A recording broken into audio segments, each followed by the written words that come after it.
लीलानंद जी बोला हो।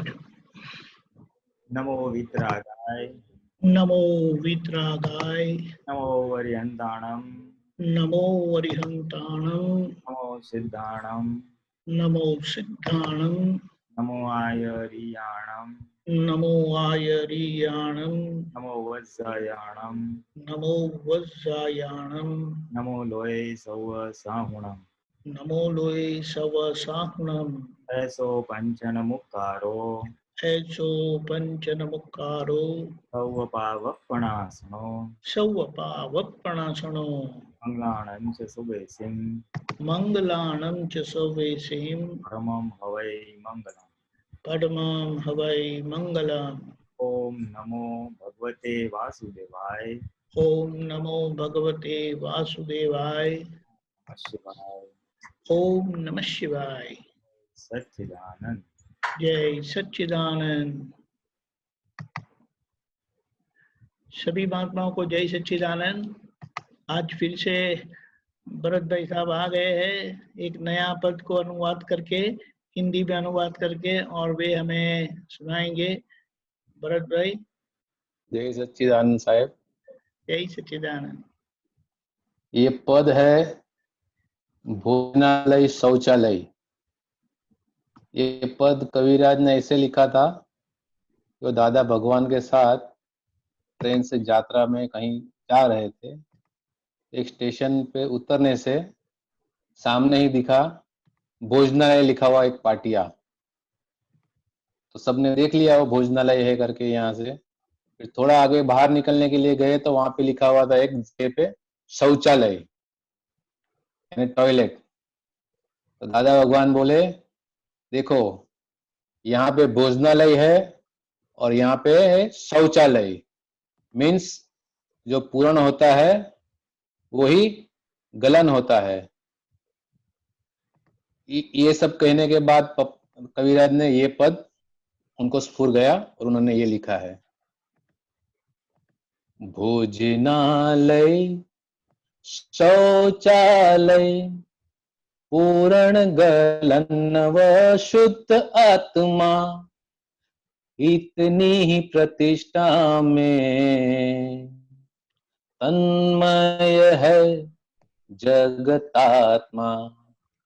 भोजनालय शौचालय पूर्ण गलन व शुद्ध आत्मा, इतनी ही प्रतिष्ठा में तन्मय है जगतात्मा।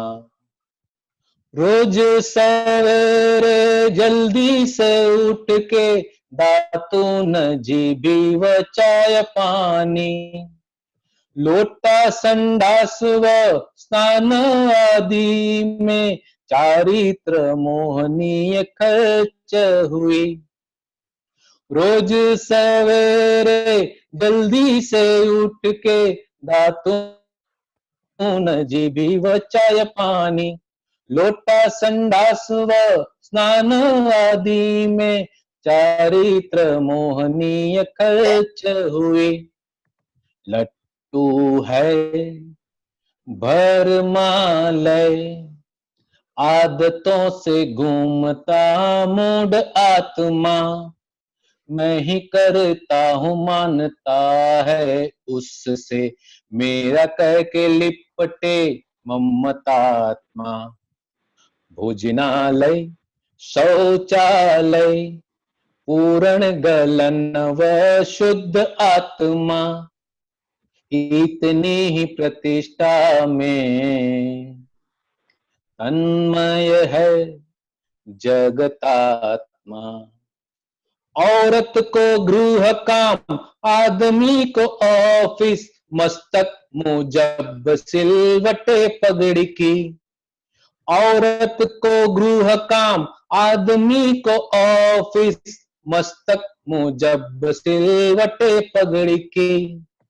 खाने पीने में रूटीन वर्क में संयोग खुलते व्यवस्थित में। खाने पीने में रूटीन वर्क में संयोग खुलते व्यवस्थित में, विभावक द्रव्यालय रसायनों है संयोगात्मा। विज्ञानी ज्ञानी भिन्न करते हैं शरीर से अलग शुद्ध आत्मा। भोजनालय शौचालय पूर्ण गलन व शुद्ध आत्मा।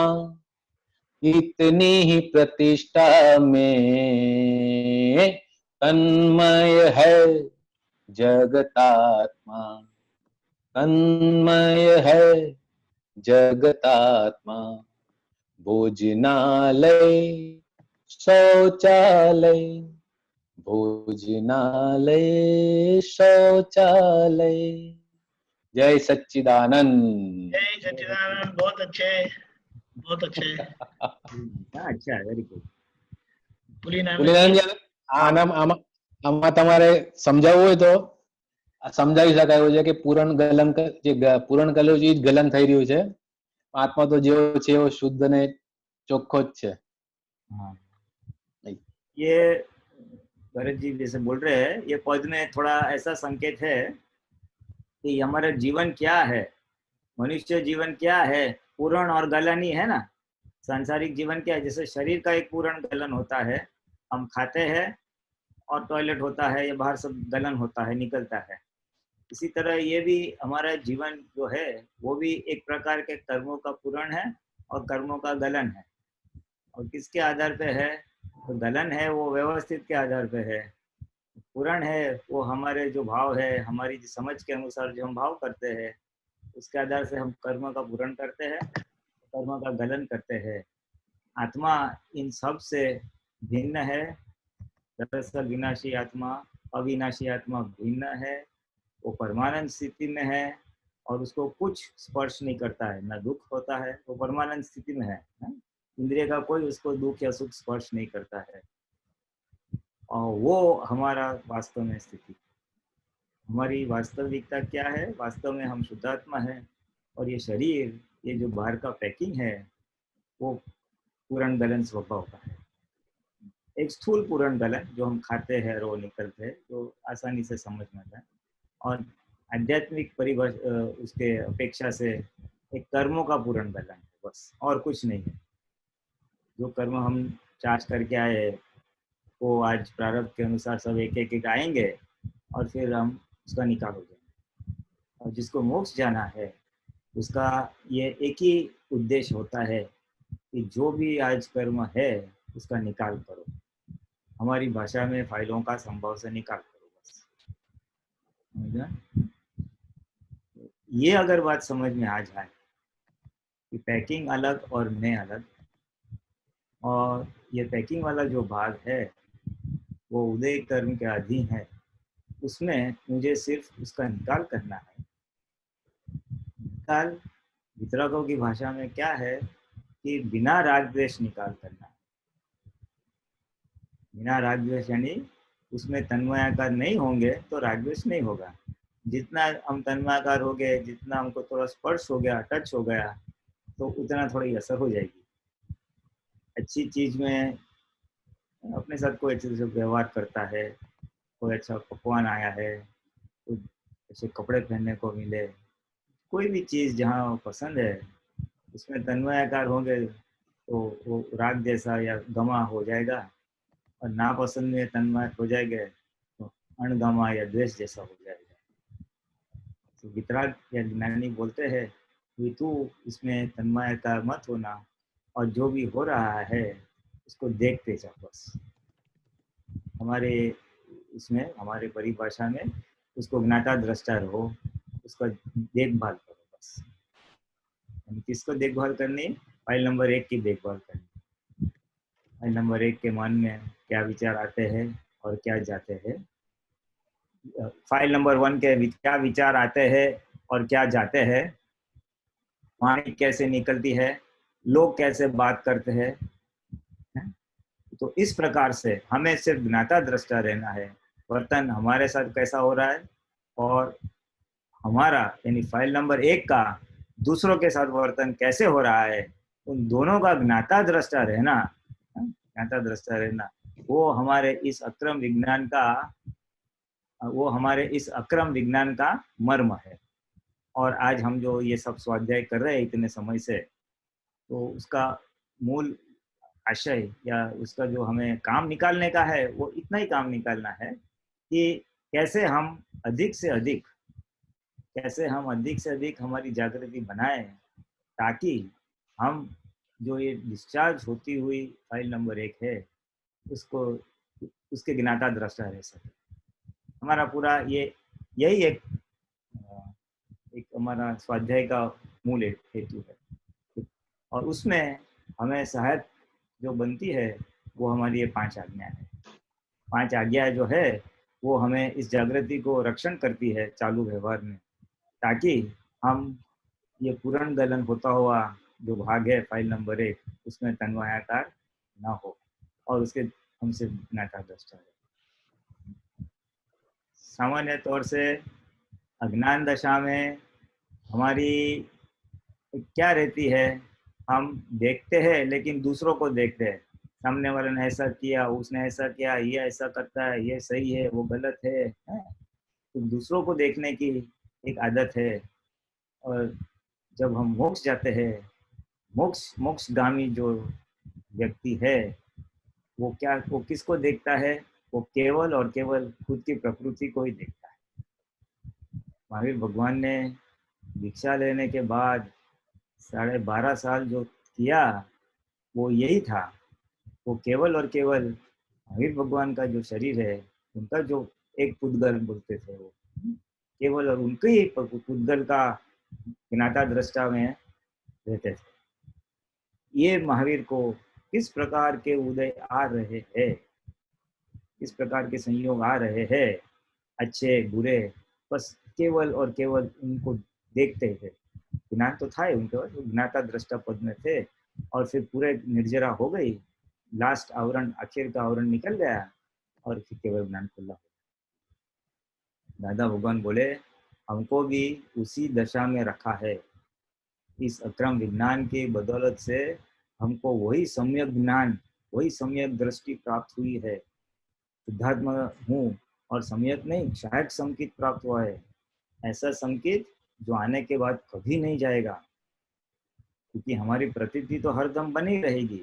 भले जागृति निकल जाए, लक्ष्य में से निकल जाए कि मैं शुद्धात्मा हूँ, लेकिन जैसे ही फाइल निकल जाएगी तो वापस आ जाता है कि नहीं मैं शुद्धात्मा। सो ऐसी प्रतीति प्राप्त हुई है जो कभी नहीं जाएगी। लक्ष्य हमारा भले उदय कर्म के अधीन, फाइल ज्यादा आ गई तो चला जाता है कुछ समय के लिए। तो ये जो सहायक प्रतीति प्राप्त हुई है, शायद प्रतीति कि मैं 100% शुद्धात्मा हूँ, इस 100% शुद्धात्मा की प्रतीति वो महावीर भगवान जो तप करते थे 12.5 साल तक, वही मौका हमें प्राप्त हुआ है इस पंचम आर्य में।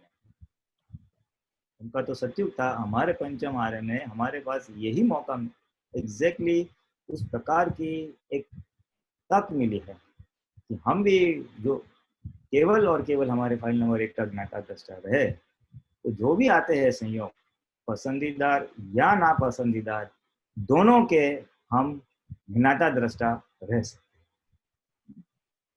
तो ये स्वाध्याय क्यों करने का है कि भाई भरा हुआ माल जब निकलता है, हमारे प्रकृति के अंदर भरा हुआ माल, जो भी हमारे क्रोध मान माया लोभ है, हमारे डिस्चार्ज मोह है, उसमें अगर हम जागृत नहीं रह पाते या उसमें हम आज्ञा पालन नहीं कर पाते हैं, तो क्या करना चाहिए, इसको समझना है।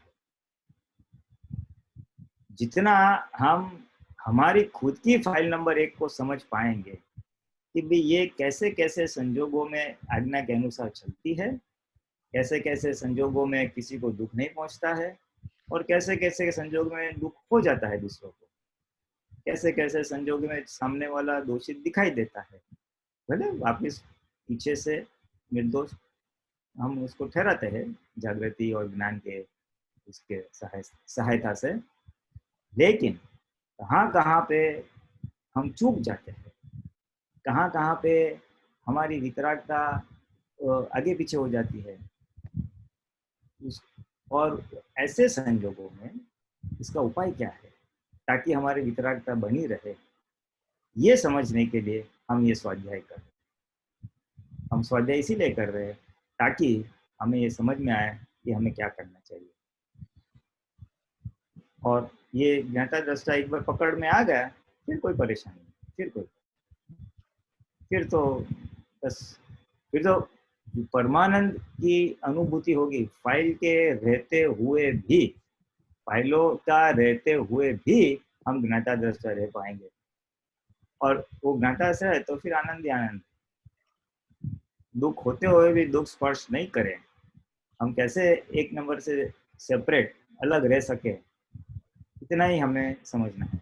तो ये समझने के लिए हमको हमारी खुद की प्रकृति को समझना पड़ेगा, और खुद की प्रकृति को समझने के लिए उसका केवल और केवल निरीक्षण ही करने का है, ऑब्जर्वेशन करना है, निरीक्षण करना है, ताकि हमारी एक नंबर की फाइल की त्रुटियां और अच्छाइयाँ दोनों का हमें पता चले, और फिर उसके अनुसार यथा योग्य उसका पुरुषार्थ या उपाय कर सके। तो ये पद था, तो थोड़ा इसके ऊपर बताया। किसी को अगर प्रश्न है तो फिर हम प्रश्न। जय सच्चिदानंद। भारती बहन को प्रश्न है। भारती बहन बोलिए। अनम्यूट। ओके ना, સંયોગો જે તમે બોલ્યા ને, સંયોગો એ સંયોગો ખાલી બહારના જ હોય છે કે સંયોગો અંદર પણ સંયોગો હોય છે? એ સંયોગો ફૂલ સર્કલ સમજાવો ને પ્લીઝ. हाँ, संयोगों बाहर बोलता नहीं आवતું, माफ करजो। हाँ, हिंदी में बोलता। वो बोलते हैं संयोग अंदर के होते हैं या बाहर के भी होते हैं, बाहर के होते हैं केवल अंदर के, तो दोनों संयोग है। बाहर के संयोग तो समझ सकते हैं, कोई आया गया, ठंडी लगी गई, और अंदर के संयोग भी मुख्य संयोग है। हमारे अंदर जो चलता है, हमारे अंतस्करण में जो चलता है, क्रोध मान माया लोभ जो है, वो जो एक संयोग है, वो भी उसको खास निरीक्षण करना है। खास मन में कैसे विचार आते हैं, बुद्धि क्या बताती है, चित्त कहाँ भटकता है, अहंकार कहाँ पे उछलता है, इसमें आड़ाई है कि नहीं है, पकड़ है कि नहीं है, ये अगर हम निरीक्षण करें तो बहुत ही बढ़िया हो जाए। क्योंकि बाह्यकरण में जो व्यवहार होता है उसके पहले अंतस्करण में होता है। अच्छा। हाँ, वो अंदर के संयोगों को हम अच्छी तरह से देखने की शुरुआत हो गई तो काम बन जाएगा। मोक्ष तो जाना है, पुरुषार्थ तो करना है, ये तो हम सबका निर्णय है। खाली नजर में तो आवे तो करे ना, तो नजराना चाहिए। કે સંયોગ નામ આવે ને તો વી થિંક કે ઓ બહારનું બધું છે, સંજોગ તો અંદર જ તમે કહો છો એમ છે બધું, આ જે બધા વિચાર આવે બધું એ સંજોગ જ કહેવાય, એવું કહેવા માંગો છો ને? हाँ, और वो बाहर की चीज तो कम असर करती है। बाहर की चीज असर कितनी करेगी, जितना हमारे अंदर का जो समझ है या जो भरा हुआ माल है, डिस्चार्ज क्रोध मान माया लोग, उसके आधार पर असर करेगी। कोई एग्जांपल आपो ना प्लीज। ऐसा है, अंदर नो न बाहर नो। आप और आपकी आप और आपकी फ्रेंड है, मित्र, बहनपणी, हिंदी क्या बोलेंगे, सहेली। हाँ सहेली, हाँ सहेली, हाँ, आप और आपकी सहेली है, और दोनों जब जा रहे हैं तो किसी ने जरा कमेंट कर दी, तो एक को बुरा लगेगा, एक को बुरा शायद ना भी लगे, एक को लगे ये आदमी ने ऐसे कमेंट कैसे ही कर दी, समझता क्या है अपने आप को। एक बोले छोड़ना, अभी जाने देना, इसमें क्या है, अभी बोल दिया तो बोल दिया ऐसा। तो दोनों का असर क्यों कम होती है, कम या ज्यादा होती है, तो के एक के अंदर मान ज्यादा बड़ा है तो उसको बहुत ज्यादा ठेस पहुंचेगी। How dare he tell me, ऐसा मुझे हिम्मत कैसी हुई उसको बोलने की, है ना। अच्छा। मान थोड़ा कम बोलेगी, छोड़ देना, अभी वो इजीली लेट गो कर देगी, उसको उतना अपमान लगेगा नहीं, उसको उतना अपमान नहीं लगेगा। और एक को लगेगा तो क्यों, तो इसके अंदर जितना मान है उसके आधार से उसको बुरा या ना लगना हो जाएगा। वो सभी जगह कनेक्टेड, આપણે કનેક્ટ જાગૃતિથી કનેક્ટ થાય છે, આપણે જ્યારે તમે સંજોગ કયો જાગૃતિથી नहीं, हाँ जागृति है, लेकिन मेरे में ये मान है जिसके वजह से उसका ये कमेंट मुझे बहुत ठेस पहुंचाई है, ये जागृति रहेगी तो पता चलेगा। अच्छा, ओके। और उसके कमेंट से मेरे अंदर ये उठा कि इसकी हिम्मत कैसे हुई बोलने की। अभी ये जो मेरे अंदर उठता है, अगर जागृति है तो मैं ये देख पाऊंगा, मेरे अंदर के विचार को मैं देख पाऊंगा अगर जागृति है तो। जागृति नहीं है तो असर हो जाएगी मुझे, उसने मुझे बोला ही क्या। बाद में से जागृति आती है कि जो वो अपना हिसाब था फलाना ढिकना पानी पर, अच्छा अच्छा, बाद में आएगा। तो जागृति जितनी ज्यादा है उतनी तत्क्षण हाजिर हो जाएगी, और जागृति मंद है तो देरी से हमको पता चलेगा कि ये क्या हो रहा है। ये उदाहरण क्या था कि हमारे अंदर जो माल है उसके आधार पे हमें असर होगी, उसके आधार पे हमारा अंतःस्करण काम करेगा। अच्छा, हाँ, एक को विचार आएगा छोड़ दे, इसमें क्या करने का, एक बोले मैं उसको सबक सिखा के दूंगी। दोनों को विचार अलग किसके आधार पे आते हैं, तो जिसके अंदर जितना माल भरा हुआ है उसके आधार। ऑल्सो समझण पर समझने, हाँ समझ तो खरी, જ્ઞાનની સમજની ને જ્ઞાનની સમજણ હોય તો તરત જ જાગૃતિ આવે, નહીં તો પછી આવી તમે કહો છો ને ધીમે રહીને ઉતાવળ કરે। बस समझ तो सही है। समझ क्या है, ये समझ आज की समझ है, वो हमारा नसीब कि हमें ज्ञानी पुरुष और ज्ञानी की समझ प्राप्त हुई, वितरागों की समझ प्राप्त हुई। अगर ज्ञानी नहीं मिलते तो अगर लौकिक लोगों की हमें समझ प्राप्त होती तो लौकिक लोग क्या बोलते, अरे ऐसा चलाने का नहीं है, कंप्लेंट करते तो और द्वेष बढ़ता था। पुरुष बोलते संभव से निकाल कर, तो ये आज की जो समझ है ना, वो आज की समझ भी काम करेगी। Very good, thank you. जय सच्चिदानंद। मोनिका बहन।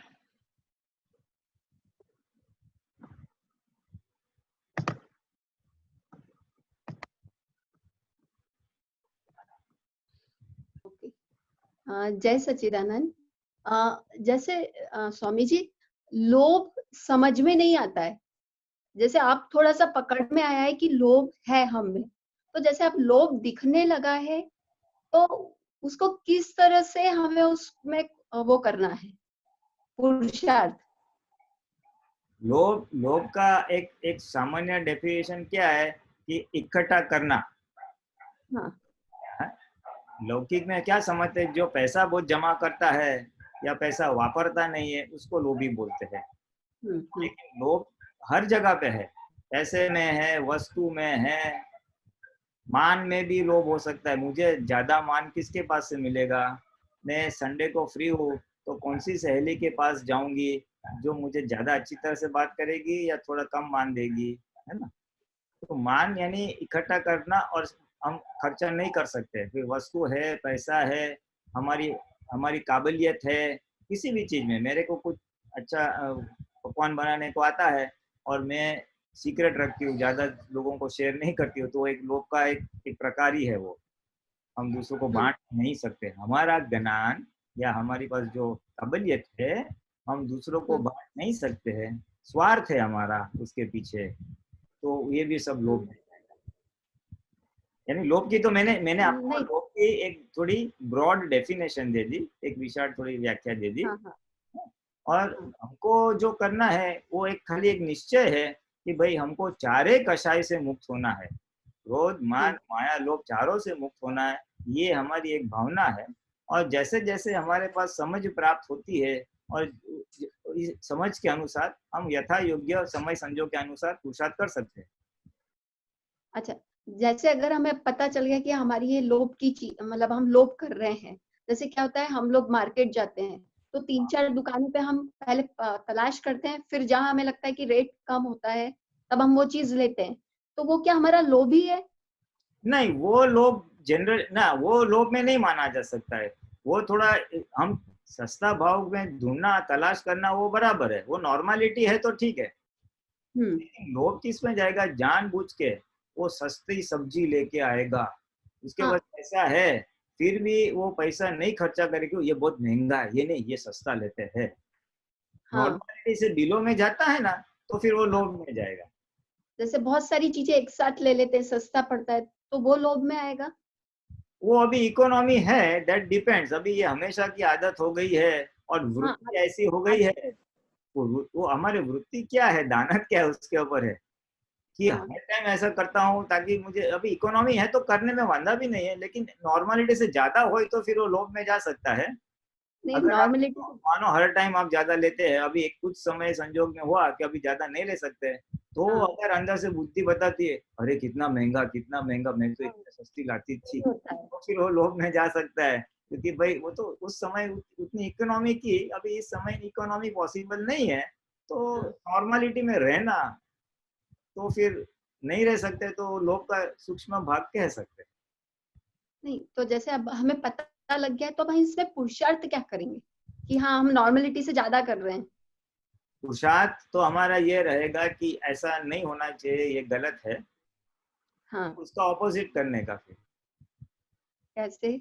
हाँ, यानी नॉर्मलिटी में नहीं रहते तो नॉर्मल खरीदी करो, कम खरीदी करो, या जो भी है, एक्सेस करते हो तो ऐसा, हाँ हाँ, और हिम्मत है तो उसका डबल करो।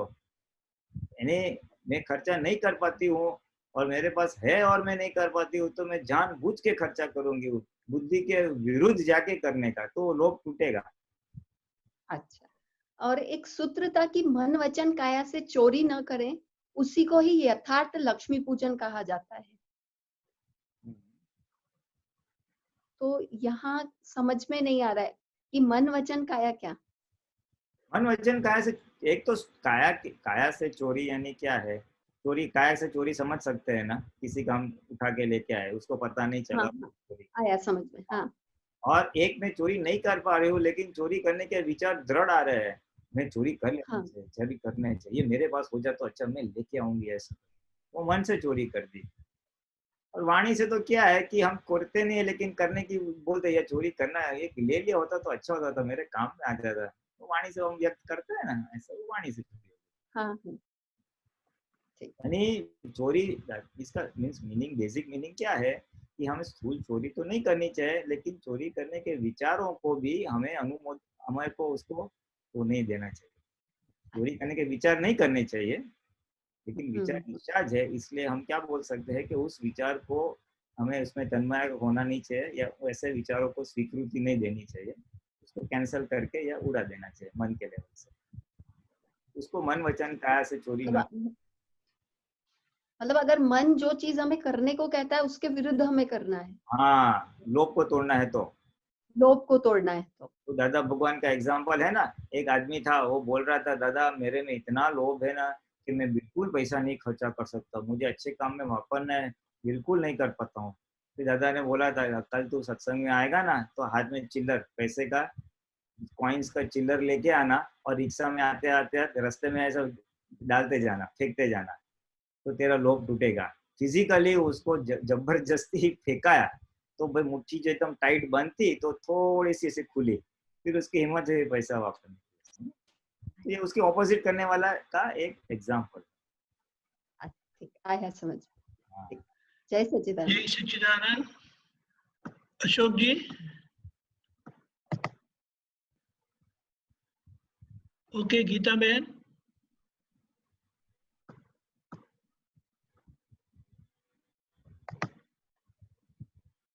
गीता बहन आप है?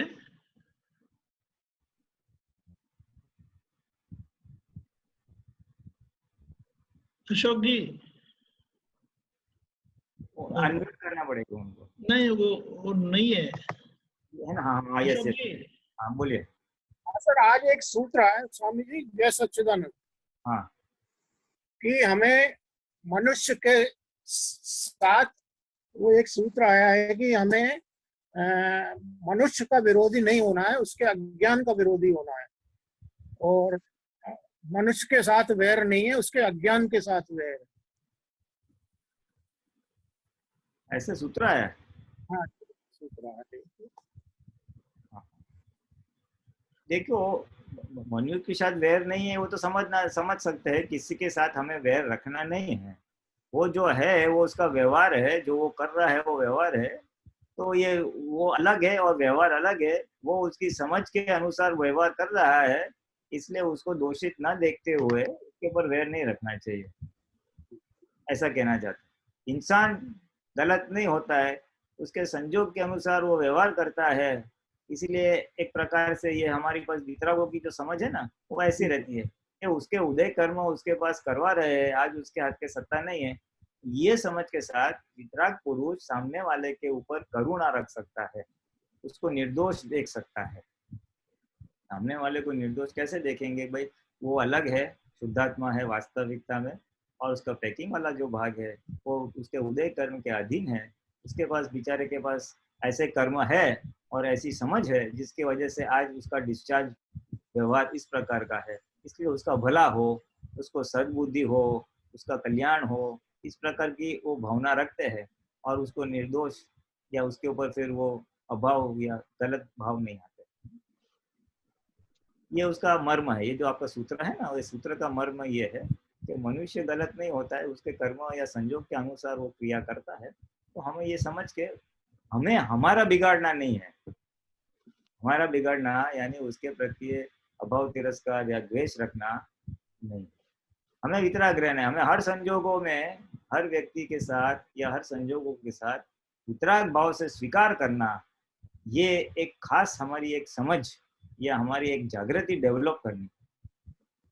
हमारी आज का पुरुषार्थ के भाग में एक है समझ, जो दादा भगवान बोलते हैं ना, जगत निर्दोष है। मैंने अपनी दृष्टि निर्दोष करके लोगों को निर्दोष देखा। तो अपनी दृष्टि निर्दोष करना यानी क्या कि भाई कैसे सामने वाला या जगत निर्दोष है। एक समझ ऐसी रखी थी उन्होंने कि भाई रियल व्यू पॉइंट से तो शुद्धात्मा है, और अगर शुद्धात्मा है तो वो दोषित तो है नहीं, क्योंकि वो करता ही नहीं है। और रिलेटिव व्यू पॉइंट से अगर जो कर रहा है वो, तो रिलेटिव व्यू पॉइंट्स तो उदय कर्म के अधीन है, तो वो भी उसके हाथ में आज सकता नहीं है। तो इस तरह से ऐसे रिलेटिव और रियल दोनों व्यू पॉइंट से वो निर्दोष है, ऐसी समझ डेवलप की। और ये समझ अगर हम भी डेवलप कर सके, हमारे अंदर ये आ जानी चाहिए। सत्संग सुनने के बाद थोड़े दिन टिकेगी, वापिस आवरण आ जाएगा, अभी अरे उसने ऐसा किया, वो ऐसा करता है, वो भी ऊपर आ जाएगा। फिर वहां पे वापिस रखना, भाई उसके हाथ में सत्ता नहीं है। ऐसी समझ करते करते करते हमारे अंदर ये समझ फिट हो जाएगी, और एक बार समझ फिट हो जाएगी फिर सदाई के लिए लोग निर्दोष हैं। और एक विषय विकार से दूर कैसे रहे? विषय विकार से कैसे दूर रहे, उसके वो तो बहुत बड़ा वो है। उसकी चाबियां, काफी चाबियां दे दी है दादा भगवान ने। ये आपका हक का है, जो हमारा पति या पत्नी जो है उसके साथ बराबर है, और दूसरों जो है पर स्त्री या पर पुरुष, उसके सामने उसके साथ खास तो सावधानी रखनी है, खास सावधानी रखनी है।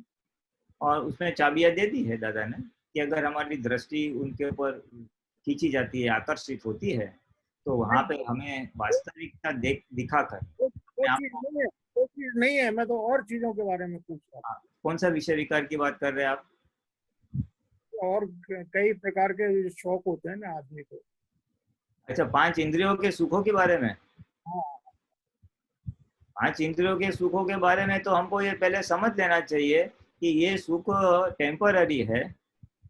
दूसरा, ये सुख शरीर के ऊपर आधारित है। डायबिटीज नहीं है तो जलेबी से मजा आएगा ना, आँख अच्छी है तो टीवी में से मजा आएगा ना, सेहत अच्छी है तो घूमने घामने से मजा आएगा। जो 5 इंद्रियों के सुख है वो सारे शरीर के ऊपर आधारित है, टेम्पररी है और माने हुए है। मुझे जलेबी पसंद है तो जलेबी में सुख लगेगा, सामने वाले को जलेबी पसंद है तो वही जलेबी उसको दुख देगा। जिस चीज में मेरी सुख की मान्यता है वो सुख देगा, वास्तव में वो सुख नहीं है उसमें। टीवी में सबको न्यूज अच्छा नहीं लगता है, जिसको न्यूज अच्छा लगता है उसको न्यूज सुख लग देगा, जिसको सीरियल सुख अच्छा लगता है उसको सीरियल सुख देगी। सो ये यानी ये मान्यता का सुख है, सुख परमानेंट सुख नहीं है। आत्मा का सुख कैसा है, वो सभी को एक सरीखा सुख लगेगा ही, वो परमानेंट है, वो सभी के लिए इक्वल है, सही है। ये इंद्रिय के सुख है, ये मान्यता के ऊपर आधारित है, मेरी मान्यता के अनुसार मुझे वो सुख लगेगा। दूसरा, वो टेम्पररी है। और तीसरा, लोन वाला है। ये जितना हम सुख लेंगे ना वो लोन पे है, फिर उसको रिपेमेंट करना पड़ेगा। तो ये सब समझ हमें अपनी फाइल नंबर 1 को देना पड़ेगा, और हम ही दे सकते हैं, बाकी लोगों के लिए ये जितना काम नहीं करेगा, क्योंकि उसके पास आत्मा का सुख नहीं है ना। हमारे पास आत्मदृष्टि प्राप्त हुई है, इसलिए हम फाइल नंबर 1 को बोल सकते हैं, इतना अंदर तेरे पास सुख पड़ा है, तू बाहर से सुख लेने की भीख क्यों मांग रहा है? तू इसके पीछे इतनी याचना कर रहा है, उसके पीछे इतना प्रयत्न कर रहा है, कितना समय, शक्ति, पैसा सब तेरे को खर्चा करना पड़ता है। तू आराम से, तेरा अंदर का परमानंद है, उसका लाभ क्यों नहीं लेता तू? ऐसा उसको समझाने का, और उसको समझाने का, अगर तेरे को आत्मा सुख चाहिए, आत्मा सुख, परमानंद सुख में आगे बढ़ना है, उसके अनुभूति में आगे आगे और प्रगति करनी है, तो तेरे को इस सुख से दूर रहना पड़ेगा। ये हम सब महात्माओं के लिए बहुत समझने वाला एक पॉइंट है। दादाजी खास कहते थे कि जितना सुख हम महात्माओं के लिए, हाँ हमारे बाहर के लोगों के लिए, हमारे लिए ऐसा एक है कि जितना सुख हम पुद्गल से लेंगे तो उतना अंदर से आने का सुख बंद हो जाएगा, आत्मा का सुख बंद हो जाएगा। बाहर का हम बंद करेंगे तो अंदर का शुरू हो जाएगा, सुख एक ही जगह से आएगा। वो बाहर से हम इतना ले रहे हैं ना, तो अंदर का फिर बंद ही हो गया, आवरण ही आ गया है। खाली बैठे रहो, आराम से देखो तो अंदर से सुख आएगा। या दादा का स्मरण करो या असीम जय करो, बोलो, ऐसा तो खाली एक प्रयोग बता रहा हूँ कि अंदर का सुख और बाहर का सुख को ऐसा अगर हम विभाजित करके अनुभव करना चाहते हैं तो। स्वामी जी, मैंने तो ये देखा कि जैसे जैसे कहते हैं ना कि भाई अपना जो उदय कर्म है वो तो भुगतना पड़ेगा। हाँ, तो मैंने ये महसूस किया कि अपने मन वचन काया से किसी को दुख नहीं हो, केवल इसी आज्ञा के पालन से वो जो उसकी असर जो है ना इतनी कम हो जाती है कि हमें पता ही नहीं लगता कि कैसा उदय आया चला गया। हाँ, यानी आप क्या कह रहे हैं, आप अच्छा पॉइंट है आपका। हम सब महात्माओं को क्या होता है कि पहले दुख का अभाव होगा, संसार में रहते हुए लोग दुख देंगे तो उसका दुख की असर कम होगी ज्ञान के बदौलत, और फिर आगे जाके सुख बढ़ेगा। और आप जो कह रहे हैं वो क्या है कि मैंने दूसरों को दुख देना बंद किया तो दुख आना बंद हुआ, इसलिए बहुत अच्छा लग रहा है, ऐसा कहना चाहते हैं ना? नहीं, जो भुगतान है ना पूर्व का, हाँ, पूर्व का जो फौज है तो उसकी इफेक्ट जो है बहुत बहुत धीरे धीरे आती है, फिर मतलब पता ही नहीं लगता है कि कैसे आया गया। हाँ बिल्कुल, क्योंकि हम तय करते हैं मन वचन का से दुख देना नहीं, क्या कि हमारा अहंकार को हम डाउन कर देते हैं, हम सीधा सामने उसको रिएक्ट नहीं करते, इसलिए दुख हमारा जो पहले क्लेश बढ़ता था उसने एक सुनी, मैंने 2 सुनाई दी, लेकिन आज मैंने नक्की किया दुख नहीं देना है मन वचन का ऐसा, इसलिए मैं सामने नहीं सुनाता हूँ, इसलिए जल्दी बात निपट जाती है, ऐसा कहना चाहते हैं आप? हाँ बराबर, सही बात है। ये तो बहुत बड़ा सिद्धांत है, खाली मन वचन काय से दुख नहीं देना ये भी तय करो ना, तो वो बहुत बड़ी बात है। और उसमें इसको रूपक में लाने के लिए इतना सारा पुरुषार्थ इसमें अंदर से इनबिल्ट है, अंदर आ जाता है। क्योंकि हमने, मुझे किसी को दुख नहीं देना, सामने वाला का व्यवहार मुझे बिल्कुल पसंद नहीं है, फिर भी मुझे दुख नहीं देना, तो मैं क्या करूँ? कौन सी समझ रखूँ, क्या जागृति रखूँ, कौन सा ज्ञान वापरूँ? वो सब ऑटोमेटिक आ जाएगा, हम आज्ञा को खींच के लाएंगे ऑटोमेटिकली, उसको दुख नहीं देना है तो भाई अपना हिसाब था क्या भोगते भूल। जैसे सामने वाले का हम खूब आदर करते हैं, सत्कार करते हैं, लेकिन वो फिर भी अपने उससे हटता नहीं है, हट धर्मता से, तो उसके लिए क्या करें? उसके लिए बस कुछ नहीं, उसके अंदर के शुद्धात्मा को नमस्कार करने का, अरे दादा ये फाइल का संभव से निपटारा करने की शक्ति दे, बस बहुत हो गया। प्रतिक्रमण करें? नहीं, जरूर लगा। प्रतिक्रमण तो ऐसा है कि जहाँ पे अतिक्रमण होता है वहां पे जरूरी है। हम आप अपना विनय धर्म रखते हैं, सामने वाला अपनी आड़ाई या अपना वो हट पकड़ के रखा हुआ है, तो वो अपने को शांति से देखने का, उसके शुद्धात्मा देखोगे ना तो उसका जो व्यवहार वाला भाग है ना उसकी असर ऑटोमेटिक कम हो जाएगी, और हमको लगेगा चलो भाई चलो, उसने अपनी हट रखी, अपना एक हिसाब था वो पूरा हो गया, और फिर उसके प्रति कोई द्वेष भाव नहीं रहा। दादा भगवान ने बोला ना, मेरी आज्ञा पालो ना, महावीर भगवान जैसी समाधि हो जाएगी। सामने हट रख रहा है, लेकिन हट अगर हमारी नजर या हमारी जागृति सामने वाले के हटीले व्यवहार पे रही, ये अकड़ता है, सुनता नहीं है, तो असर होगी। लेकिन हमारी नजर हम अगर उसके शुद्धात्मा पे रखेंगे, रियल व्यू पॉइंट से शुद्धात्मा है, रिलेटिव व्यू पॉइंट से व्यवहार कर रहा है, तो हमको असर नहीं होगी, क्योंकि हम खुद शुद्धात्मा में आ जाएंगे। इसलिए तुरंत इंस्टेंट वहीं के वहीं समाधि आ जाएगी। उसके प्रति द्वेष नहीं होगा और हमारे अंदर उसके लिए कुछ बिगड़ेगा भी नहीं और हमको आनंद भी आनंद आएगा। भगवान का दर्शन करो कहीं पे भी तो आनंद आएगा ही ना। एक कुत्ते में भी करो तो भी आनंद आएगा, तो इंसान में करोगे तो कितना आनंद आएगा। सांप में करोगे ना, दादा भगवान कहाँ बोलते थे कि अगर सांप में भी शुद्धात्मा देखोगे ना तो सांप भी अपनी हिंसक वृत्ति छोड़ के चला जाएगा। हाँ, इतनी शक्ति है ये पहली 2 आज्ञाओं में। इसका प्रयोग करोगे तो बहुत मजा आएगा। ओ मेरे पास अहिंसक चाबी आ गई। अगर आदमी तो क्या, हिंसक प्राणी के ऊपर भी अगर वो हिंसा छोड़ देते तो आदमी की क्या मजा है। नहीं, मैं जो वो उसके लिए आपको कह रहा था ना, मैं जैसे जो अब हमारा कोई फौज का भुगतान आता है ना, तो जैसे वो कील के माफिक होता है ना, तो वो सुई के माफिक रह जाता है। हाँ सही सही, बिल्कुल सही, बिल्कुल सही, बिल्कुल सही, परफेक्ट। सच्चिदानंद। हाँ चलो। जय सच्चिदानंद। सुरेश जी बोलिए। हेलो, सुरेश जी बोलिए। आवाज आ रही है सर? हाँ हाँ आ रही है। जय सच्चिदानंद।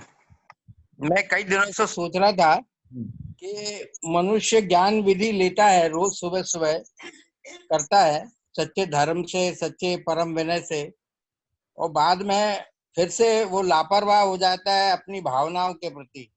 ऐसा क्यों होता है? क्या ये कुदरती रचना है कि क्या है सर? हाँ, लापरवाही तो क्या है कि वो जो उदय कर्म है, डिस्चार्ज फोर्स है, डिस्चार्ज कर्मों का फोर्स है, वो जरा वो तीव्रता पकड़ लेता है और हमारा जो निश्चय बल है उससे अधिक उसका बल हो जाता है, इसलिए वो हावी हो जाता है और परिणाम में लापरवाही या विधि न करना ऐसा रूपक में आ जाता है। अगर फिर से वो निश्चय प्रबल करे कि नहीं नहीं कुछ भी हो मैं सुबह चरण विधि करूंगा, की आवश्यकता और कुछ नहीं है। अगर वो निश्चय फिर से करेगा तो वापिस वो उसका निश्चय उदय कर्म के फोर्स से अधिक हो जाती है, तो वापिस वो अपना नॉर्मलिटी में आ जाएगा। इसलिए दादा ने हरदम बोला है भाई तुम्हारा निश्चय दृढ़ रखो, पक्का करो। ये सत्संग है, ये हम निश्चय पक्का करने के लिए ही करते हैं। फिर अभी तो ऑनलाइन है, या तो फिर स्कूल में हम जब इकट्ठा होते हैं जहाँ पे, तो वो ये सारा सत्संग हमारा निश्चय को बनाए रखने के लिए ही है, हमारी जागृति को बनाए रखने के लिए ही है, और साथ में जो नई समझ मिले वो हमें आगे हेल्प करने के लिए। इसलिए संग बढ़, इसलिए दादा भगवान को 5वीं आज्ञा देनी पड़ी। तो ये बोले मैं चौथे आरे में होता, सत्यु के समय मैंने ये ज्ञान दिया होता तो उसी जन्म में मोक्ष चला जाता, लेकिन ये 5वां आरा है, आपके में कोई लायकात है नहीं, माल सब कचरा भरा हुआ है, इसलिए वो कोई शुद्धात्मा के लिए कुछ करना ऐसे मुझे आज्ञा देनी पड़ी, खाली बोल के छोड़ नहीं दिया। और ये इसलिए ये विधि इसलिए विधि रखी, इसलिए वो क्या है कि याद रहेगा ना कि हाँ करने का है। अभी देखो आपको पता चला कि रोज तो मैं करता हूँ, लेकिन थोड़ा ऐसा हो गया तो आलस्य आ गई तो सब बंद हो गया, इसलिए वापिस अब ये धक्का लग गया।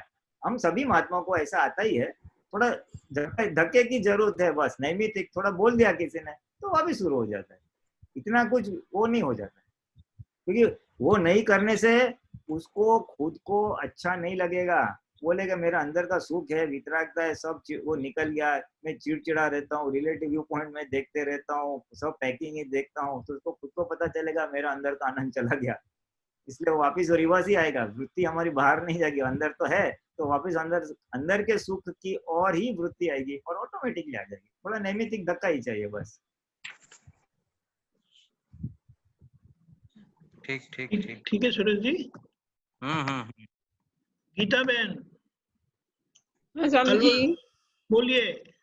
जय सच्चिदानंद स्वामी जी। हाँ जय सच्चिदानंद स्वामी जी, जो हमारी ज्ञानेंद्रियां हैं, मन बुद्धि चित्त, तो इसमें अहंकार का क्या रोल रहा था, तो ये अहंकार प्रकट हुआ?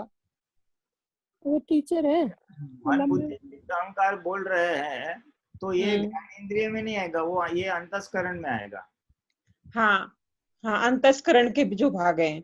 हाँ हाँ, तो अंतस्करण के भाग में अहंकार ये तो है स्वामी जी की मन की क्रियाएं समझ में आ रही हैं, बुद्धि का निर्णय समझ में आ रहा है, चित्त की चित्त बना समझ में आ रही है, लेकिन ये अहंकार का जो भाग है ये कहाँ से खड़ा हो गया? नहीं खड़ा नहीं, वो तो है ही अंदर। अहंकार कुछ नहीं करता है, वो खाली सिक्का ही मारता है, वो प्रेसिडेंट ऑफ इंडिया जैसा का बिल पास करने का खाली उसका तो रबर स्टैंप ही लगता है। बुद्धि का जो डिसीजन आता है, मन कुछ बताएगा, चित्त भी उसको बताएगा। बोले आप मानो आपको एक जगह से दूसरी जगह जाना है, मन बोलेगा भाई हम बस से जाएंगे, दूसरा बोलेगा नहीं हम टैक्सी से जाएंगे। तो मन अलग अलग बताएगा। फिर बुद्धि बताएगी कि भाई बस में जाएंगे तो इतना पैसा होगा, रिक्शा में जाएंगे तो इतना पैसा होगा।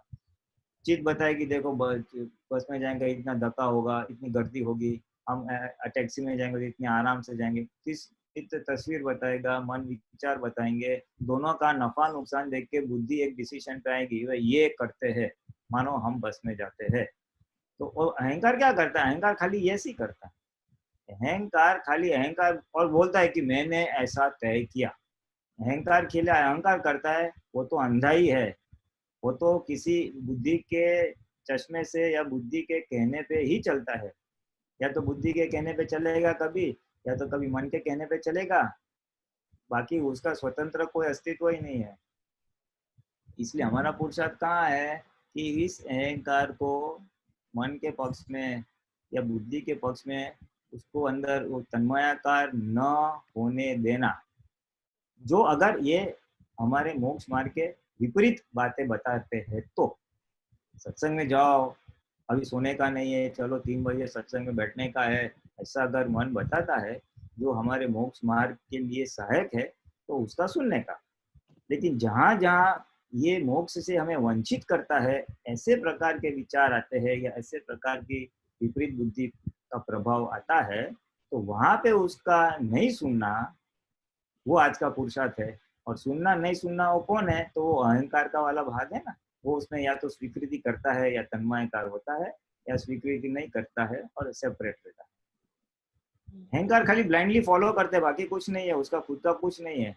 अगर आज बोले नहीं नहीं सब में शुद्धात्मा देखने का है, अहंकार ने स्वीकार कर लिया तो शुद्धात्मा देखना चालू कर देगा। आज के ज्ञान के अनुसार करेगा तो वो करेगा, वो खाली वो क्या है मालूम है, वो खाली उसको डाइवर्जन चाहिए बस, उसका खुद का कुछ वो नहीं है।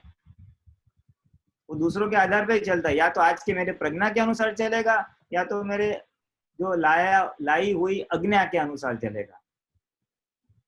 तो हमको उसको प्रज्ञा की ओर चलने के लिए खाली ये जो शक्ति मांगते हैं, मुझे दुख ना मन वचन का ऐसे दुख ना दो, ऐसा क्यों बोलता है? तो बोले कि भाई आज का जो मेरी प्रज्ञा शक्ति भी है, जो दादा का ज्ञान है उसके अनुसार करने का, इसलिए वो अपने आप को मजबूत करता है और कुछ।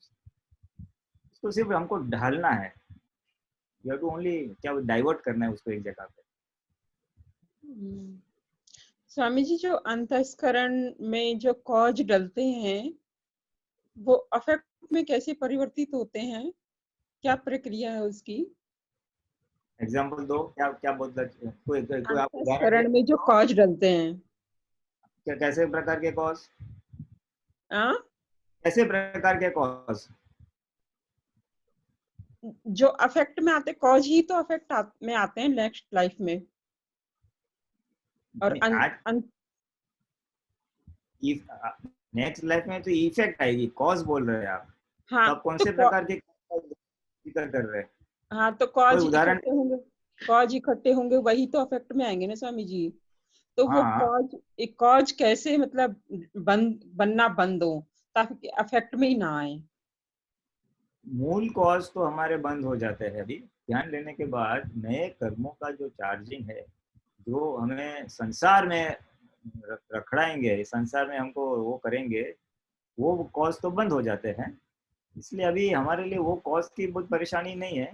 हम तो कर्म लेके आए हैं, उसका जितना निपटारा जागृति पूर्वक इस अवतार में हुए, इस जन्म में हुए, तो उतना अच्छा है, ताकि हमको नेक्स्ट जन्म में उतना पेंडिंग नहीं रहेगा, उतना साफ हो गया होगा।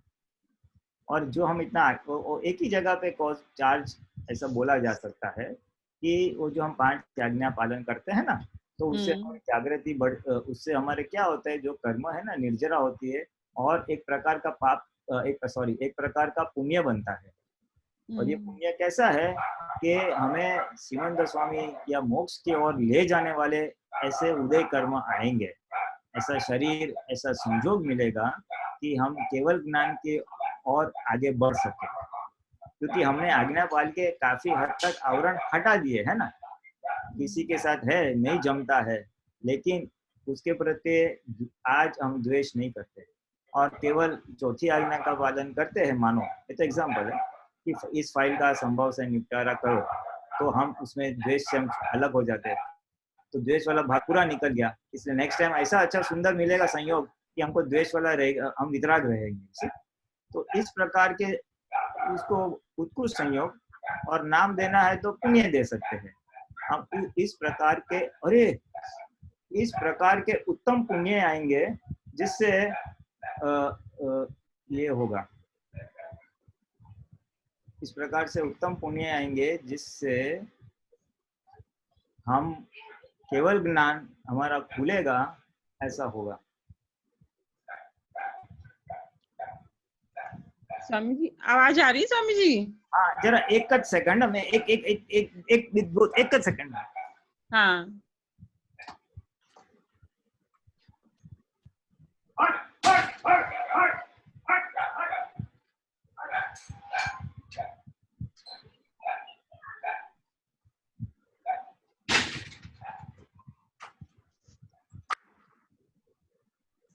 हाँ सॉरी हाँ बोलिए। स्वामी जी, जो हमारे पहले के अफेक्ट डले हुए हैं, हाँ मतलब कॉज डले हुए होंगे, तो वो जो अब अफेक्ट में जो आ रहे हैं, तो क्या वो हमारी जागृति में बाधक होते हैं क्या? हो भी सकते हैं, अगर भारे है तो हो भी सकते हैं, डिपेंड्स हमने किस प्रकार के कॉज डाले हैं, है ना। हाँ वही तो ना। हाँ अगर हमने कुछ विचित्र कॉज डाले हैं, अभी फॉर एग्जाम्पल मैं बहुत मोह वाला कॉज लेके आया हूँ, तो मुझे खाना पीना पिक्चर यही अच्छा लगता है, तो मेरे जागृति में बाधक बन सकते हैं। और अगर मैं भक्ति का सत्संग का ऐसा कॉज लेके आया हूँ तो मेरे जागृति में सहायक भी हो सकता है। तो दोनों प्रकार के इफेक्ट हमको असर कर सकती है। तो स्वामी जी, उनकी इफेक्ट जो असर करती है, उनके लिए हमें फिर क्या पुरुषार्थ करना पड़ेगा? ये हमारा निश्चय है, हमें दृढ़ निश्चय करना है कि उदय कर्म जो भी हो, आज मेरा उदय कर्म जो भी हो, मैं पुद्गल के पक्ष में, शरीर के पक्ष में न रहूंगा, मैं आत्मा के पक्ष में रहूंगा। मेरा दृढ़ निश्चय है मैं आज्ञा का पालन करूंगा, मेरा दृढ़ निश्चय है नौ कर्मों के अनुसार मेरी वृत्ति रहेगी, यानी मन वचन काया से दुख न होगा। ये निश्चय जितना दृढ़ करेंगे और प्रकृति उसके विरुद्ध की निकलेगी, तो जब विरुद्ध की निकलेगी, मानो मैंने को खाने पीने का शौक है, तो फिर मैं वहां पे ये शक्तियां मांगूंगा, तो ये 7वीं कलम है, या अपने आप को समझाऊंगा कि भाई देखो ये तू इतना अच्छा अद्भुत ज्ञान प्राप्त किया है, शुद्धात्मा पद, भगवान का पद, कृष्ण भगवान, सिमंद स्वामी भगवान जैसे पद प्राप्त किया है, और तू ये छोटे मोटे चीजों के पीछे पड़ा हुआ है, ये कुत्ते की तरह तू छोटे छोटे चीजों के सुखों के पीछे पड़ा हुआ है, भगवान पद को छोड़ के ये सुख मिलता है, इससे तेरा आत्मा का जागृति कितनी कम हो जाती है, तेरा राग द्वेष कितना बढ़ता है, तेरे भीख मांगना पड़ता है हर चीज के लिए। इसको अनेक तरह से समझा के मन को उसमें से थोड़ा बाहर निकाल के, शक्तियां मांग के, समझा के, ऐसे प्रकार के पुरुषार्थ करके उस प्रकार का डिस्चार्ज मोह से हम बाहर निकल सकते। ये तो मैंने एक एग्जाम्पल दिया, लेकिन हमारे अंदर जो भी बाधक डिस्चार्ज मोह हो, जो भी हो, 5 इंद्रिय में से हो या अन्य प्रकार से हो, तो समझ से, आज की नई समझ से, आज के फिर शक्ति मांग से गलतियां हैं तो अगर जरूर है तो प्रतिक्रमण भी यूज कर सकते हैं, और एक पॉजिटिव में जाए तो पॉजिटिव में हम महात्माओं के भीड़े में रहे, यानी सत्संग में भीड़े में, उससे क्या होगा, महात्माओं के भीड़े में रहने से क्या होगा कि दूसरों का अनुभव हम समझ पाएंगे या सुन पाएंगे। अगर हमारे प्रकृति के विरुद्ध अगर काम करना है ना, तो एक श्रेष्ठ उपाय है दूसरे महात्माओं के अनुभव को सुनना। अगर किसी का हम सुने कि उसने ऐसा पुरुषार्थ किया, उसकी इतनी कठिनाइयां थी, या ये डिस्चार्ज मोह था और उसने ये पुरुषार्थ करके ऐसे आगे निकले, तो हमें जबरदस्त प्रेरणा बढ़ मिलती है। जबरदस्त प्रेरणा बढ़ अगर मिलती है तो दूसरों का अनुभव सुनते। लोग ऐसे है, ऐसे महात्मा भी है जो बोले सुबह उठ के ऐसा 4 से 6 शक्तियाँ मांगते थे 9 कलम की, फिर खाना पीना हो गया वापिस 10 से 12, फिर शाम को ऐसे कुछ ना कुछ प्रतिक्रमण 9 कलम, नमस्कार विधि, ऐसा कुछ ना कुछ चालू रखते हुए कितने सालों तक रखा, ऐसे भी अनुभव में है। ऐसे यानी हम ऐसा जिसों का सुनते तो प्रेरणा होते, मुझे खुद को हुआ इतना तो मैंने भी नहीं किया है कभी इतने साल तक, तो मुझे खुद को हुआ कि मुझे भी इसके बोझ लेना चाहिए। मैं अब तक उतरा हूँ लेकिन मैंने इतना नहीं किया है और महात्मा ने इतना किया है। तो ये सब इससे हम जो डिस्चार्ज मोह या डिस्चार्ज विपरीत कर्म लेके आए हैं, जो मोक्ष मार्ग में आज बाधक है, तो इससे हम उसका निपटारा ला सकते हैं। स्वामी जी कल है ना मैं ये जो कविराज जी है ना उनके यहाँ आपकी दादा के जो रत्नों की सभा देख रही थी मैं, दिव्य सभा, उसमें आप सभी बैठे हुए थे। तो क्या वहाँ चर्चा चल रही थी? वो गुजराती में समझ तो नहीं आ रहा था। तो ऐसा था कि वो अहमदाबाद में हम गए थे, हमारे सब एक अपतपुत्रों का एक मीटिंग जैसा कुछ था। फिर हम कविराज की कविराज की जो तबीयत खराब थी उसको खबर गए थे, तभी वो ट्रीटमेंट के लिए अहमदाबाद में रुके हुए थे। और सजासज हम वहाँ पे एकत्र हो गए थे और कविराज का एक ऐसी भावना थी कि आज आप सभी लोग सत्संग करें। मैंने अनेक बार सत्संग आपका स्टेज पे जब जाहिर प्रोग्राम में आपका जितना नहीं हो पा रहा था, तो आज मेरी इच्छा है कि आप सभी लोग सत्संग करें और मैं सुनूंगा। तो ऐसा एक माहौल था और सभी आप तो बारी बारी अपने हिसाब से अपना अनुभव या जो भी समझ है वो बता रहे थे और उसका शायद किसी ने ये रिकॉर्डिंग कर दिया था। ये एक ऐसा एक आपने वहाँ क्या बताया था? मैंने आपका भी सुना था। अभी मुझे तो याद नहीं है मैंने वहाँ पे क्या हुआ, मुझे सुन के कोई बात नहीं, अभी वो कोई बात नहीं। सच वो समय पे जो भी बताया होगा, मैंने वो रिकॉर्डिंग पूरी तो देखी नहीं लेकिन मैंने भी थोड़ी देखी कि ऐसा कुछ आया है। हाँ हाँ स्वामी जी। और स्वामी जी एक बार वो लगाम छोड़ने वाली बात और समझा दो अच्छे से। लगाम छोड़ दो, आपका टॉपिक था ना, लगाम छोड़ दो। लगाम छोड़ दो में ऐसा है, ये दादा भगवान का बताया हुआ एक प्रयोग है कि हम तीसरी आज्ञा को अगर हमें पक्का करना है उसके लिए बताया। जैसे पहली 2 आज्ञा को पक्का करने के लिए दादा भगवान एक प्रैक्टिस बोलते थे ना कि भाई जरा बाजार में घूम के आओ आधा पौना घंटा और सब में शुद्धात्मा देखते आओ। तो एक प्रैक्टिस करने के लिए वो यानी पहली 2 आज्ञा को पक्की करने के लिए एक ये। और ये तीसरी आज्ञा के लिए दादाजी ने बोला, क्या बोला था कि सुबह उठो और दादा भगवान को प्रार्थना करो, हे दादा भगवान मेरी सारी 5 इंद्रियों की सारी लगाम आपको सौंप रहा हूँ, और लगाम छोड़ देने का। लगाम छोड़ना यानी हमारा आग्रह, हमारी उस दिन छोड़ देने की, सजा सज जो भी व्यवहार हो रहा है उसको होने देने का, कहीं पे भी टकराव नहीं होने देने का, टकराव बिल्कुल टालने का, यानी एडजस्टमेंट हो जाने का। और क्या क्या दिन भर संयोग आ रहे हैं उसको देखे जाओ, बस समय पे खाना मिल रहा है नहीं मिल रहा है, हम बाहर जा रहे हैं, नाना धोना, किसी के यार टकराव आग्रह पकड़ कुछ नहीं, लगाम छोड़ दो जिसको बोलते हैं ना आपका। और आपको लगेगा कि व्यवस्थित शक्ति कैसे काम करती है, कैसे कैसे संजोग आते हैं और जो दिनचर्या है आपके साथ बातचीत है, अनेक प्रकार आना जाना खाना पीना कैसे अपने आप स्वयं हो रहा है। हम मानते हैं मैंने किया, तो ये हमारी भ्रांत मान्यता फ्रैक्चर हो जाती है और हम संयोगों को करता देख सकते हैं क्योंकि हमने एक विशेष प्रकार से एक निश्चय किया है उसे लगाम छोड़ने का। इससे लगाम छोड़ने से ये प्रयोग है शाम तक की रात तक की, तो हमें व्यवस्थित करता है उसका एहसास होगा। उस समय उस दिन के लिए हम हमारी विपरीत बुद्धि और अहंकार को डाउन कर देते हैं, उसको सक्रिय होने नहीं देते। इसलिए व्यवस्थित शक्ति जो दादा भगवान अबुध दशा में थे और संयोगों को करता देख सकते थे, वो उसका हम अनुभव कर सकते। एक कुछ आपके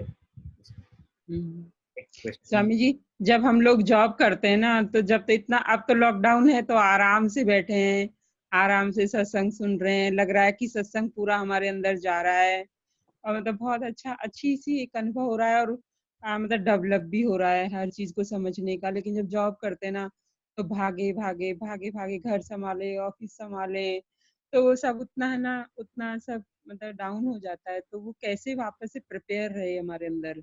ये उत्तम संयोग है उसके लिए।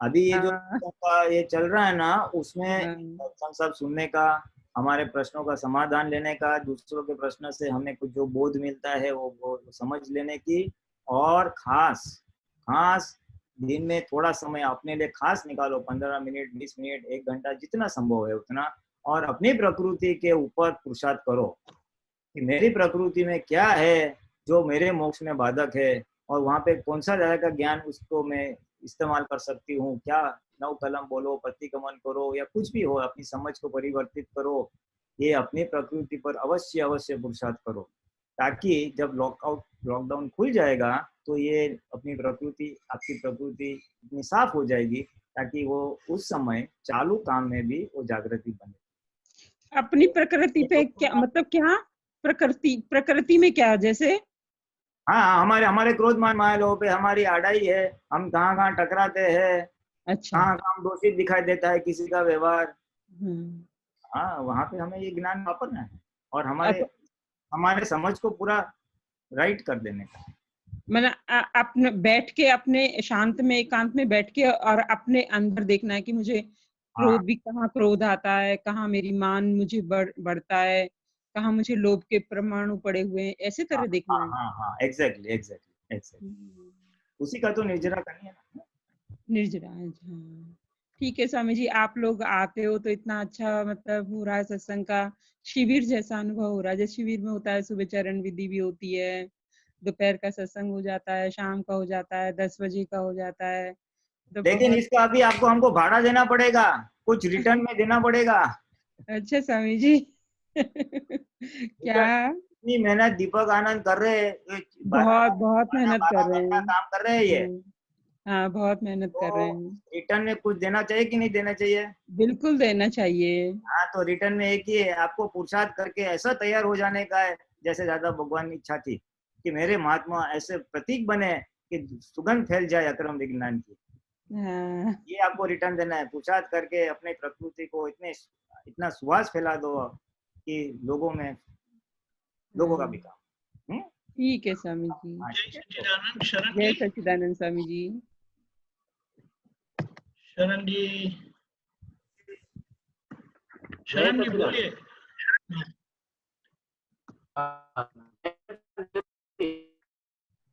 आपकी आवाज कट रही है। आ रही आवाज? हाँ।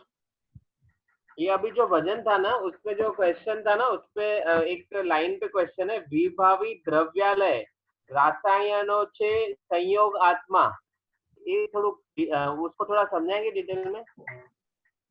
जरा can you please repeat that line?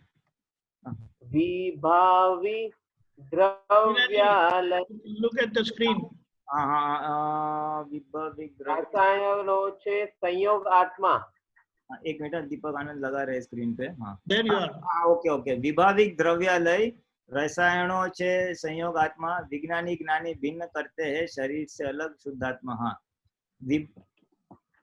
विभाविक द्रव्यालय रसायनों से संयोग आत्मा, यानी ये जो विभाविक द्रव्यालय, यानी थोड़ी मेरी समझ है, I may be little wrong also, लेकिन ये संयोग है ना, ये सारे संयोग एक प्रकार के संयोग इकट्ठा होते तो केमिकल का रिएक्शन आता है। ओके। विभाविक यानी स्वाभाविक नहीं है, विभाविक यानी इट्स नॉट नेचुरल, हमने चार्ज किया होगा जिसको बोलते हैं। तो ये दोनों जो विभाविक है, जो आत्मा नहीं है लेकिन विभाविक है, स्वाभाविक नहीं है लेकिन विभाविक है, इसमें ये जो ज्ञानी पुरुष है वो भिन्न कर देते हैं कि ये शरीर अलग और शुद्धात्मा अलग। यानी बेसिकली क्या करना चाहिए, कुछ भी हो जाए ना तो हमको ये संयोग है और मैं अलग हूँ। बरोबर। जो भी हो रहा है उसमें ये शरण का या फाइल नंबर 1 का है और मैं उससे अलग शुद्धात्मा हूँ, ये कर देने का है, तो बाकी का उसमें हमको असर नहीं होगी। ऐसी थोड़ी मेरी समझ है। दीपक आनंद को कुछ ऐड करना है तो ऐड कर सकते हैं। हाँ जरूर से। देखो शरण जी, हाँ बोलिए। हमारे जीवन के जो बाहर के जो परिणाम है, स्थूल परिणाम, हाँ, वो स्थूल परिणाम को द्रव्यालय बताया, यानी द्रव्य परिणाम, जो परिणाम आते हैं वह। ओके। वहां क्योंकि हमें वो समझ में नहीं आता है, वहां विभाव खड़ा होता है, हम स्वभाव में नहीं रह पाते।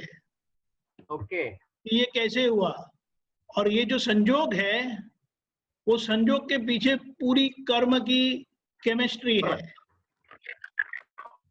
तो बोले बाहर का जो संयोग है वो विभाविक है, यानी उसमें विभाव खड़ा होता है, समझ में नहीं आता है। और हमारे जो कर्म के संयोग है, एक दूसरे से मिलते हैं, उसके पीछे एक पूरा रसायन है, केमिस्ट्री है, उसके पीछे का साइंस है। तो बोले विज्ञानी ज्ञानी भिन्न करते हैं। विज्ञानी ज्ञानी को ये रसायन पता है, उनको विभाव नहीं है, वो स्वभाव उनको आ गया है, इसीलिए वो शरीर और शुद्धात्मा को अलग कर सकते हैं। समझ गए? सुनाई दिया? नहीं, आपका आवाज काफी कट गया। सुनाई दिया आपको? नहीं, आपका आवाज काफी कट गया। अरे आपका आवाज कटता है। हाँ, मेरा नेटवर्क में प्रॉब्लम है। सही बात है। मेरे नेटवर्क में प्रॉब्लम है यहाँ पे। बाद में बात कर लेंगे नहीं तो। हाँ? Okay okay okay. हाँ, no लेकिन problem. अभी सुनाई देता है? हाँ, this now much better.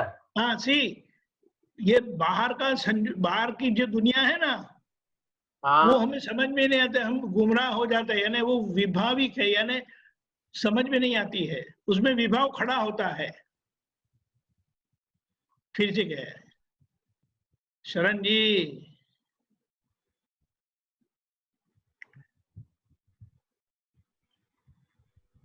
Hello Pulina ji, I think so we can. हाँ, अभी पेंडिंग रखते हैं, उनको जरा बाद में yes we can do that afterwards. समय हो गया है, एक ही मिनट है। I just see who is there. Okay Bharti बहन, आप हैं तो आप त्रिमंत्र फॉलो करना। पुलिना जी त्रिमंत्र बुलाइए। नमो वितरागाय, नमो वितरागाय, नमो अरिहंताणम, नमो अरिहंताणम, नमो सिद्धाणम, नमो सिद्धाणम, नमो आयरियाणम, नमो आयरियाणम, नमो वज्जायाणम, नमो उवज्जायाणम, नमो लोये सव साहुणम, नमो लोये सव्व साहुणम, ऐसो पंचन मुक्कारो, ऐसो पंचन्मुक्कारो, सौ पावपणासनो, सव्व पावपणासनो, गाणंच सुगेसिं, मंगलाणं च सव्येसिं, परमं हवै मंगलम्। परमं हवै मंगलम्। ओम नमो भगवते वासुदेवाय, ओम नमो भगवते वासुदेवाय, ओम नमः शिवाय, ओम नमः शिवाय। जय सच्चिदानंद। जय सच्चिदानंद।